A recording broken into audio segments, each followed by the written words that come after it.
Tonight, we bring you the most shocking, heartbreaking, and unforgettable case you will ever hear. This is not just another true crime story. This is the tragedy of Audrey Griffin.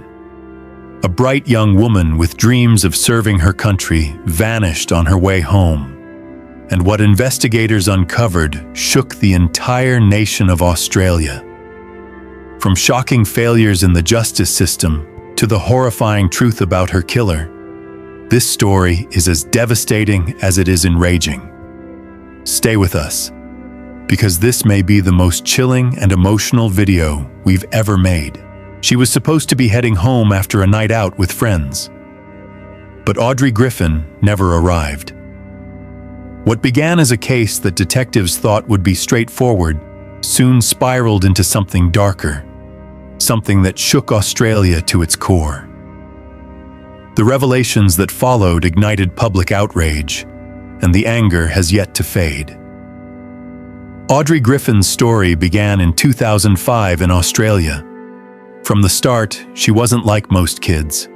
Sports weren't just a pastime. They were a passion she attacked with discipline and drive. Triathlons, rugby, water polo.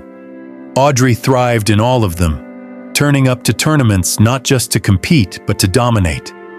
Her talent carried her across the Tasman Sea to New Zealand, where she competed in a major triathlon and finished 23rd in her age group against hundreds of athletes. But Audrey's appeal wasn't confined to the field or the pool. Her energy was infectious, her determination inspiring, and her kindness genuine. She built a wide circle of friends who gravitated toward her relentless spirit and generosity. After high school, Audrey's path pointed upward. She enrolled at the University of Technology, Sydney, majoring in marine biology. Yet beneath the academic focus, a deeper calling was taking shape. She wanted to serve, to protect, to wear the uniform of her country. The Navy became her goal, and by the end of her second year, her decision was made.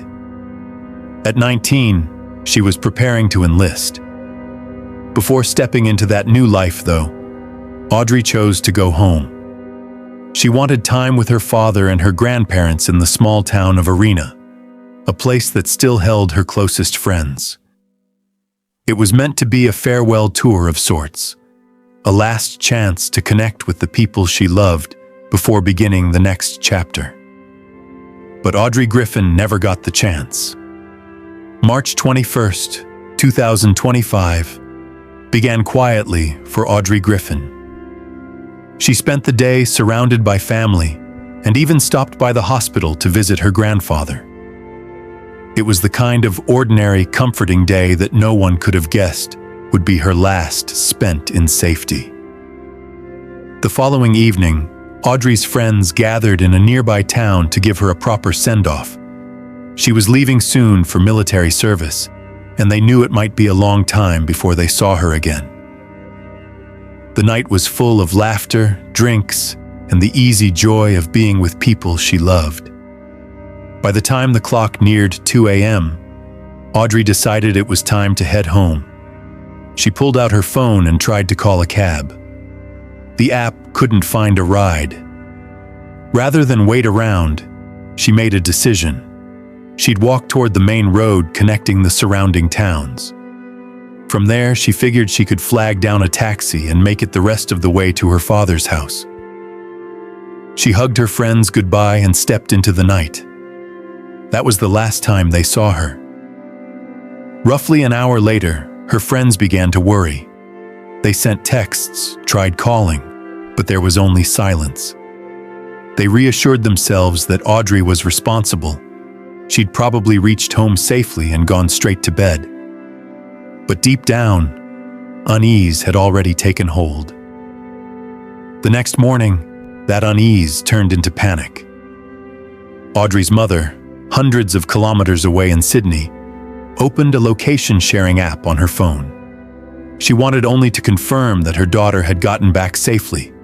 Instead, what she saw made her blood run cold. Audrey's phone wasn't at her father's house. It was still pinging from a spot near the river that cut through town.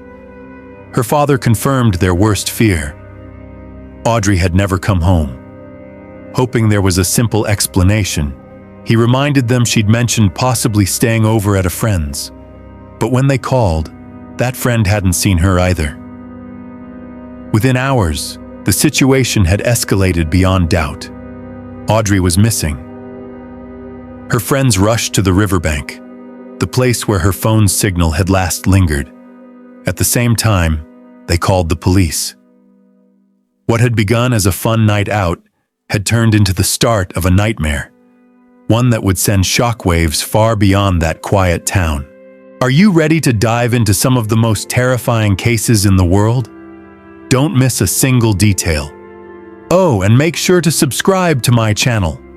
Your support gives me the motivation to create even better content in the future. We're just a few subscribers away from reaching our first 500, so help me hit that milestone. Now let's get back to this chilling journey into the world of crime. The search party moved slowly along the shoreline, eyes scanning every inch of the ground. Then came the first chilling discovery. Audrey's purse and a single hair clip lying abandoned by the water. Almost at the same moment, officers arrived on scene. Her father among them, his presence adding to the weight of what was quickly unfolding. The group pressed on, combing the riverbank with mounting dread. And then someone saw it, something adrift in the water. As they drew closer, the terrible truth came into focus. It was Audrey. Her body was handed over to the medical examiner, and the first official word was blunt: drowning. Investigators were quick to frame it as a tragic accident. The theory was simple, almost convenient. Audrey must have slipped in the darkness, tumbled into the water, and failed to get out. Given the late hour and the emptiness of that lonely road, it seemed like an explanation they were willing to accept. But her family and friends didn't buy it for a second. Her mother pushed back immediately. Audrey hadn't been drinking that night, and the notion that she drowned in such a shallow river was absurd. This was a young woman who had been swimming competitively for years, who had battled ocean currents without fear or failure. To suggest she somehow succumbed to a quiet stretch of river was unthinkable. And then there were the details no one could ignore: torn fingernails, a ripped jacket, signs that something violent may have happened before she ended up in the water. Yet even with these glaring inconsistencies, authorities refused to shift course. They held firm. It was an accident. Case closed. Days passed, and Audrey's parents clung to the hope of progress, a phone call, any indication that detectives were digging deeper. Nothing came. The silence from police was deafening. Worse, the story barely registered in the media. Her death didn't even appear in local headlines until nearly a week later, and only a handful of outlets bothered to mention it. Audrey's loved ones couldn't stomach the inaction. If investigators weren't going to press forward, then they would. Again and again, her family and friends returned to the river, desperate for answers, searching for even the smallest clue that might shed light on what really happened that night. 3 days after Audrey's death, a grim discovery deepened the anger of her family.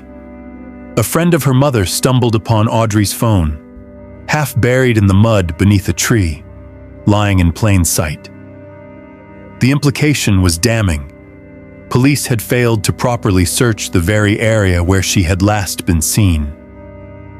For her parents, the neglect was unbearable. Fueled by frustration, Audrey's mother refused to wait any longer for answers. She began her own investigation, walking the same stretch of road her daughter had taken that night, stopping at every business along the way. Shockingly, she learned that not a single one of them had been contacted by police. No interviews, no basic canvassing. The trail had been left cold before it was ever followed. Despite her efforts, no new information surfaced.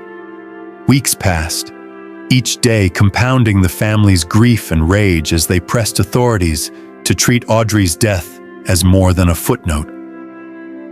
Eventually, under mounting pressure, detectives agreed to reopen the case as a full investigation. Then, nearly a month later, came a shift. On April 17th, police released a public appeal. Surveillance footage had captured a man walking along the same route as Audrey on the night she vanished. Investigators stressed he was not a suspect, at least not yet, but they needed to speak with him. The problem was the footage itself. Grainy, indistinct, his face blurred beyond recognition. Identifying him would be difficult. For days, silence followed. No breakthroughs, no updates. And then, on April 21st, the investigation exploded with news no one saw coming. Detectives announced they had made an arrest. The man was 53-year-old Adrian Toran, tracked down in Sydney. By that same day, he was no longer just a person of interest. He was formally charged with the murder of Audrey Griffin. After Adrian Toran's arrest, police began to reveal what had pushed the case from tragic accident to homicide. In the early days, investigators clung to the idea that Audrey had simply slipped into the river. But relentless pressure from her family forced them to look closer. The turning point came with the review of CCTV footage along Audrey's route home. Frame by frame, detectives traced her final steps. That was when they noticed him, a man walking several hundred yards behind her. Hours later, another camera caught the same figure, still trailing her in the darkness. The footage alone was troubling, but then came testimony from locals that painted an even darker picture. One resident living near the river recalled being jolted awake around 3 a.m. by a piercing, high-pitched scream that lasted close to a minute. At the time, he dismissed it, chalking it up to the cry of a wild fox. But after hearing of Audrey's death, he realized the timing was too precise to ignore. What he heard might not have been an animal at all. It could have been Audrey. Soon after, another witness surfaced. A man who had been out walking his dog in the dead of night. He told police he had passed a stranger on the road, someone who immediately set his nerves on edge. The man was jittery, twitching, visibly nervous. Everything about him felt off. When detectives asked for a description, the details were chilling. His build, his demeanor, even the clothes he wore, all of it matched the shadowy figure caught on surveillance, the man following Audrey that night. By this point, the fragile theory of an accidental drowning was collapsing under the weight of new evidence. Investigators ordered a second, more thorough forensic analysis of Audrey's body, and that decision changed everything. The medical examiner documented multiple scratches on her arms, the kind typically seen when someone is fending off an attacker. There were also abrasions on her face, consistent with the impact of a blow. But the most damning evidence lay hidden beneath her fingernails. When samples were tested, they revealed traces of skin tissue. DNA testing provided the answer almost instantly. The profile matched Adrian Toran. The findings reframed the entire case. What once looked like a late-night accident now bore the unmistakable marks of a struggle. The evidence suggested Audrey had fought fiercely, clawing at her attacker, before being forced underwater until she lost consciousness. For detectives, the conclusion was unavoidable. This was murder. Toran was now behind bars, but the case was far from over. In many ways, it was only beginning. Within days, the story broke nationally, and outrage swept across Australia. The brutality of Audrey's death, paired with the failure of the initial investigation, struck a nerve. Then came the most disturbing revelation of all. Adrian Torrens passed. As reporters dug deeper, an ex-wife stepped forward. Michelle told them she wasn't shocked by his arrest. For months, she had lived in fear, terrorized by repeated death threats from Torren himself. What the country was just beginning to see, she had known all along. He was dangerous. Michelle married Adrian Torren in 2020. In the beginning, he seemed like everything she could want: kind, attentive, and positive. But the facade didn't last. Not long after the wedding, his mask began to slip. Michelle recalled how he would suddenly erupt in fury, snapping without warning and unleashing threats that chilled her. It took almost nothing to ignite his rage, and before long, she was living with the fear that his anger might one day turn into violence. By early 2024, she reached her breaking point. One night, in the middle of a tirade, Torren slammed his fist into the wall, just inches from her face. That was the moment Michelle knew she had to leave. She went to police and secured a full no-contact restraining order, but Torren ignored it almost immediately. Within weeks, he had called her 34 times and left 24 voicemails. The messages weren't desperate pleas. They were venomous threats, filled with insults and promises to kill her. On multiple occasions, he warned he was on his way to her house. Michelle lived in a constant state of terror, bracing for the day he might follow through. She turned to police again. They moved to arrest him, but Torren vanished. For 5 months, he slipped through their grasp, all while the threats continued to pour in. Finally, in January 2025, police tracked him down and placed him under arrest. But the relief Michelle felt was short-lived. It was then, in the aftermath of his capture, that she learned the truth that stunned her. Adrian Torren had been hiding a long and violent criminal history, one she had never known about. Adrian Torren's criminal record read like a catalog of unchecked violence and lawlessness. He had been arrested for drunk driving, drug possession, and a host of other offenses. In 2019, he assaulted his girlfriend, a crime serious enough to earn him a 20-month prison sentence. But instead of serving his time, he was released after just 4 months. From there, the charges kept piling up: theft, assault, fraud. Time and again, Torren cycled through the system, and time and again, he walked away with little more than a warning. By January 2025, after violating a restraining order against his ex-wife, it seemed inevitable he would finally face real punishment. But instead of prison, the judge handed down a lenient sentence: probation disguised as supervision. In practice, it meant nothing. Torren was free to move as he pleased. 3 months later, Audrey Griffin was dead. When those facts became public, outrage exploded across Australia. How had the courts allowed a man with such a violent history to remain free, essentially giving him the opportunity to kill a 19-year-old girl? The fury only deepened when it emerged that police themselves had been slow to act. It had taken nearly a month after Audrey's death for them to even consider homicide as a possibility. Audrey's mother later revealed even more troubling details. After Torren's arrest, a friend came forward with a disturbing memory.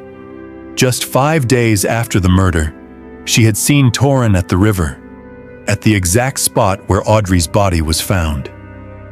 He was wearing the same clothes captured on CCTV the night of the crime. And still, investigators had hesitated. According to Audrey's mother, it wasn't police initiative that moved the case forward. It was her persistence. Only after she demanded access to every camera along her daughter's route did the full weight of evidence against Torren finally surface. Only after Audrey's mother pushed for answers did detectives finally comb through the surveillance footage themselves. That was when they saw it clearly. Someone had been following Audrey that night. With that discovery, the case against Adrian Torren became unavoidable. But even his arrest was marred by missteps. When police sat down with Audrey's parents, they admitted Torren was likely responsible. Desperate for clarity, her mother asked, "Did he do something to my daughter?" The detective's response was chilling, not because of what it revealed, but because of what it didn't. "We haven't had a chance to talk to him yet," they said. "He's asleep." Torren never confessed during interrogation, but investigators already had something close to an admission. Before his arrest, police had tapped his phone. In a conversation with a friend, Torren confessed outright. He said something inside him had snapped and that he didn't know why he had done it. For prosecutors, it was enough. A confession on record, DNA evidence, and eyewitness testimony. The case looked airtight. And then, everything shifted again. Just 3 days after his arrest, Torren was found unconscious in his jail cell. He was rushed to the hospital, but it was too late. Reports indicated it was self-inflicted. For Audrey's parents, it was a second tragedy. They hadn't just wanted justice, they needed answers. Why had this man targeted their daughter? What had driven him to take her life?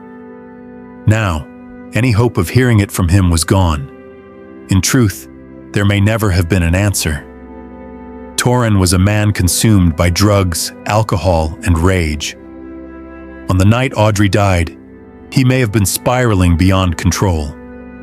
His ex-wife, Michelle, later revealed that on that very evening, he had started calling her again, spewing death threats.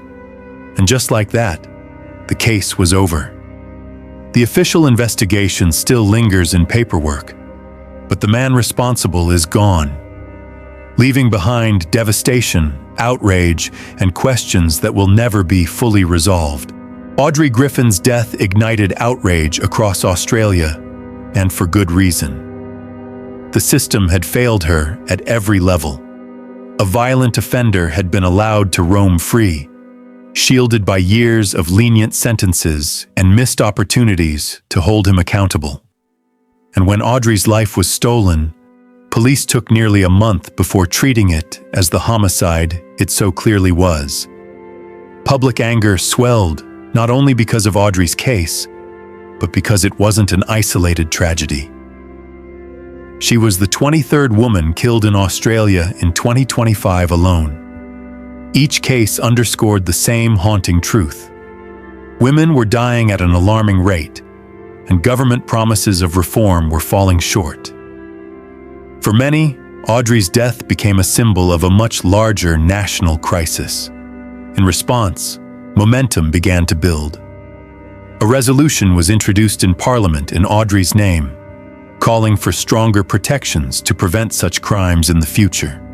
The Prime Minister also announced an inquiry into both the police department that mishandled her case and the jail where Adrian Torren's life ended before justice could be carried out in court.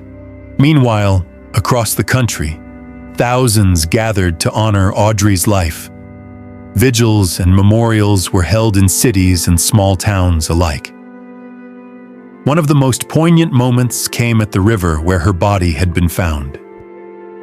As the sun dipped below the horizon, her favorite time of day, mourners stood together in silence, united in grief, anger, and remembrance. Audrey's story is no longer just about one young woman's tragic death. It has become a call for accountability, a demand for change, and a reminder of how much is still at stake. Audrey Griffin's story is more than just a case. It's a tragedy that reminds us how fragile life is and how dangerous the world can be when warning signs are ignored. Her death wasn't just about one man's violence. It was also about a system that failed to protect her, just as it has failed so many others. That's why we all need to stay alert. Be careful walking alone. Trust your instincts when something feels wrong, and speak up if you or someone you know is being threatened. Real life doesn't always give second chances. Audrey's story is heartbreaking, but if it teaches us anything, it's that awareness and action can save lives. Stay safe, look out for each other, and never forget Audrey. Be sure to let us know what you think of the story in the comments below. And if you like this video, smash the like button and don't forget to subscribe. A playlist is going to pop up right now with more videos you'll love. See you guys next time.